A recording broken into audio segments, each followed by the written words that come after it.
Peace, kings and queens. I am Fountainhead, co-owner of 210 Rap Radio, and I'm just gonna bounce something off y'all a little bit, man. Just something that I heard, something that happened to me, you know what I'm saying, by ear today. I was out passing these out. These are free, you know what I'm saying? Just some, you know what I'm saying? You gotta give away free promos and everything, man, for the station. Get the station name out there. We really barely starting to promote. It's more about right now, recently, you know, just trying to get things, artists on there. But part of promoting is just going out and giving these, and it's just, you know, you scan it with your phone and the station will pop up, you know what I'm saying? It starts playing on your phone. And then I got a CD in there, just, you know, a burn copy just to give away of the 20210 compilation. So I give these out wherever I go. I always, you know, take a little stack with me and I just give them out to people. And this dude, I go in HEB because I was going to get something, and I saw him, boom, and I got ready to hand it to him, and the dude just looks at me kind of like blank, you know what I'm saying? And he's like, what's that for? And I told him, hey, it's nothing but rappers from Anto, you know what I'm saying, man? Local rappers, you know? And he said, why would I listen to the people I'm competing with? And this is something that kind of blew my mind, because I've been passing out flyers and selling CDs and doing that type of thing for years, man, you know what I'm saying? Off and on, you know what I'm saying, since back in the 90s, you know what I'm saying? Just out and about, giving away stuff or selling little $5 CDs or whatever, man. So you hear a lot of stuff and a lot of little remarks from time to time. That's really not the situation that bugged me about it. It's what the dude said, you know what I'm saying? I've never had anybody tell me that about, as a musician, why would I listen to my competitors? And the thing is about that is, art and other industries, they have their similarities and they have their differences. In any industry, you got two forms of competition. You got your indirect competition and your direct competition. So in this case, your direct competition is the people that are in the hip-hop world. If you're a rapper, it's the other rappers. And of course, the immediate scene is gonna be your direct competition. Your indirect competition is all the other rappers in the world, all the other musicians in the world, and all the other businesses in the world, period, because every business is competing for that dollar bill. So everybody's your indirect competition. Your direct competition is what's right here. So yes, that's true. That's your direct competition.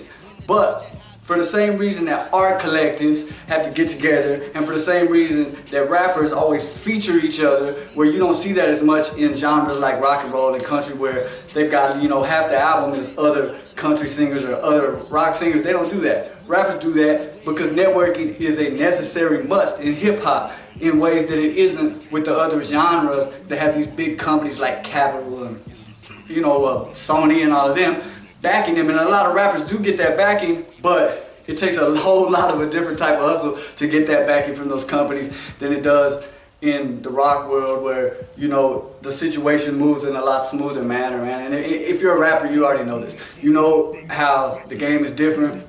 The streets gotta back you if you're ever gonna do something, man. You can be anybody, and if you can sing good rock, you got a shot to make it. If the streets don't back you, and the streets don't believe what you're saying, and don't know you're really about this, and really gonna give back to the community, they're not gonna fuck with you. And so with rap, that really don't mean shit. I know in these days, yeah, it's a lot more like, you know, glamour, shiny bullshit than it was back in the day, but still, the roots of it is still there, man, that if you don't have people in the streets bumping your shit, it don't matter how big you get, man. It's gonna rise and fall type of thing. You're not gonna stay and last, man. So any real rapper knows all this shit. So the thing is, though, to say compete, I won't listen to my competitors.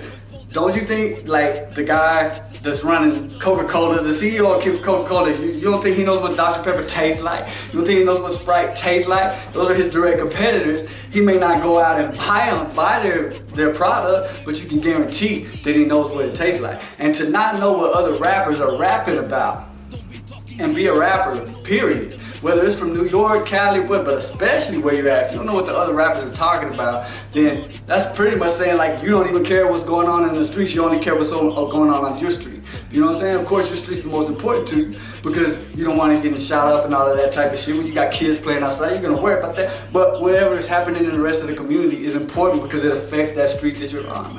And so that's the situation here, and that's why it blew my mind. So I hope to not ever have to run into that type of mind frame again while I'm out there, but I want to address it just because, you know, obviously what happened is nobody schooled this dude. Nobody schooled this dude to what's really going on, man. He's thinking he's got a businessman mind state, but he doesn't understand the type of processes that go on with collectively getting together for certain projects and then going back to your own thing. And the more you do, you get fans through their fans. You get fans through each other's fans. And then what ends up happening is, in the long run, people start supporting the city as a whole more. And so that's something we all gotta be looking at, man, as artists, and especially for everybody that's down with this unnamed so far 210 movement, basically the San Antonio hip hop movement that a lot of people are starting to get with. We're all about networking, man. We want to work with each other, man, put the city on the map, and that's all it's about. So having that attitude that I'm not going to listen to my competitor, I'm not going to listen to the guy I'm competing with, what are you even doing in the music game, man? Because, especially hip hop, because, I mean, why would you be a musician and not love music? You know what I'm saying? I've never understood people that like make music and just listen to their own shit. You know what I mean? Or just, I don't know, man. It's like, if you love hip hop, don't forget that once you start writing hip hop and recording hip hop, man, remember why you're in it, man. Remember what got you in it, man. You got to love the music, man, if you want to make the best music. And if you want people to love your music, man, that love's gotta be there, man. You know what I'm saying? I'm not saying all fucking soft type of shit. I'm saying just that fucking core of what really fucking the knowledge and the fucking drive for the whole hip-hop movement really is. What are the motherfucking rapping for, man? You know what I'm saying? Don't forget that shit and start getting all fucking blind to what you're really doing and what we're all really doing out here, man. You know what I'm saying? You ain't gotta work with everybody. You know, some people just don't click. You know what I'm saying? But just never get in that mind state where you think you're too good or too badass to even turn an eye toward what else is going on and what other artists are doing, especially in your city, man. Because you might get left behind like that, man. Or you might just get caught up in some shit because you don't even know what's going on in your city when other rappers been trying to tell you what's going on, man. So anyway, man, don't be foolish. Definitely don't think you're too big for whatever you are, no matter who you are, man. We can all just, all it takes is a car wreck, plane wreck, bullet, you know what I'm saying, or cancer, and we go, you know what I'm saying? That's one thing we all gotta remember no matter what we're doing, man. Never get big-headed, man. Just remember, man, what we all trying to do, man. Everybody should have a message. If you just make a party music good, man, be the best at it. But, man, don't knock the next dude because he make a party music too, man. Make a song together and get on about your business, man. Anyway, that's what I got to say. I had to get out of my chest. I would appreciate any feedback about this situation if you've listened this far, you know what I'm saying? Just because if somebody can show me, you know what I'm saying, somewhere where that dude really had a point, which I'm not seeing, man, if you can show me that, then I might change, you know what I'm saying, it might change my perspective. But as far as I'm concerned, man, we need to be working with each other as much as possible, sharing each other's shit as much as possible, jamming each other's shit as much as possible, man. There's too much good music out here in this city, man, to be not jamming it, man, because the more I listen to it, the more I love it, man. There's so many badass dudes out here getting it, man, and so let's keep getting it, man. Peace, y'all.